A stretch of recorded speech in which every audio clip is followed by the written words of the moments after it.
Hey everybody, welcome back to the program. I am very excited because I just found out the news that we are getting a new Beatles song this year in 2023, and it's most likely going to be the song Now and Then. So what is it, where did it come from, and how is it going to be released? So let's back up a little bit. So earlier this year, Paul McCartney was on BBC Radio and he said that he had just finished up the final touches on this new Beatles song. This is going to be the final Beatles track and it's going to be released this year. Now, he didn't specify what this is, but he did say that they used AI technology, essentially the technology that was developed for the Get Back documentary series that came out fairly recently.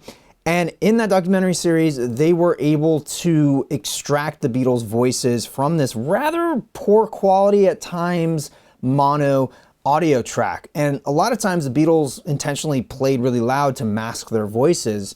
And what they were able to do is actually clean up the audio, bring up the levels, and really make a compelling documentary. I'm sure many of you have already seen it. If you haven't, I don't know what you're doing. Stop this video, go watch it.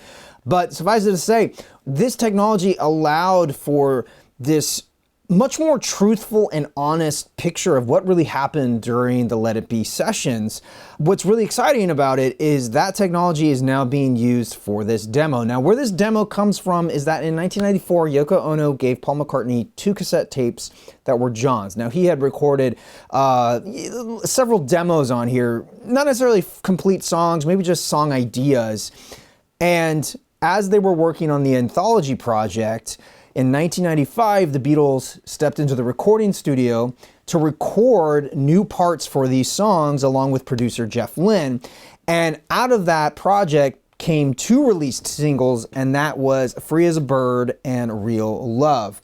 Now, they did work on a 3rd song for about a day and a half in 1995. This was Now and Then.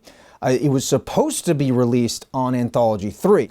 The whole idea was the anthology project was going to be split up into 3 sections, and so they wanted to have a new Beatles song for each of the sections. However, when they got to Now and Then, they worked on it in 1995 for about a day and a half, and for whatever reason, I think it had something to do with the quality of the demo. I think there was a hum through most of it. John's voice didn't sound that great, but George Harrison vetoed the song because he either didn't like it or he thought the sound quality was too poor to actually release it.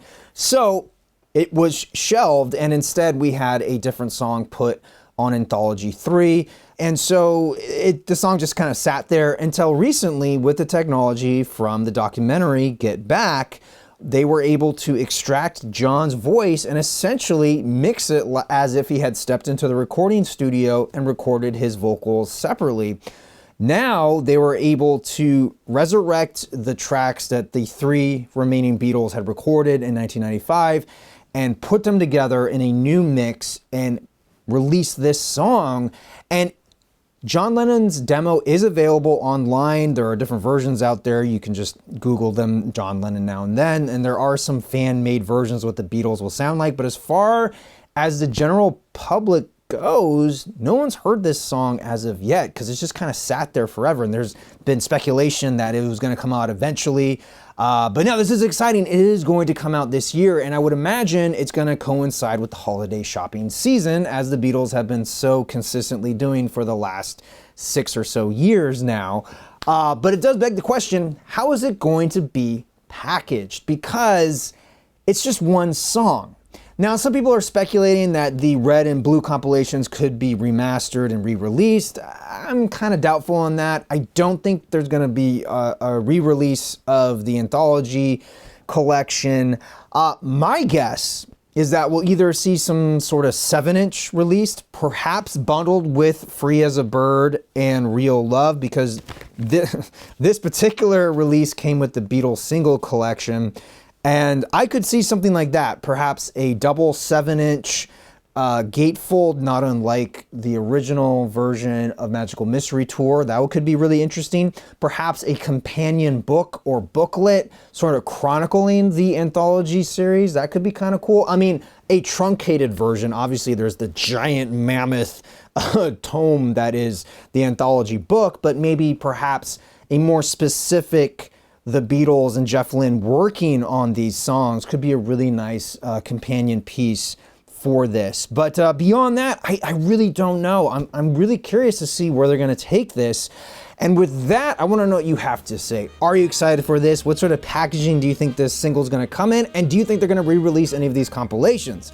Leave a comment down below. Until then, I want to thank you all so much for watching, but I especially want to thank my members over on Patreon, especially my member, Long Live George Harrison, who was the one that told me about this. Somehow I've been living under a rock and did not know about it until recently, so thank you so much. If you want to join the fun and help support this channel, there's a link down below.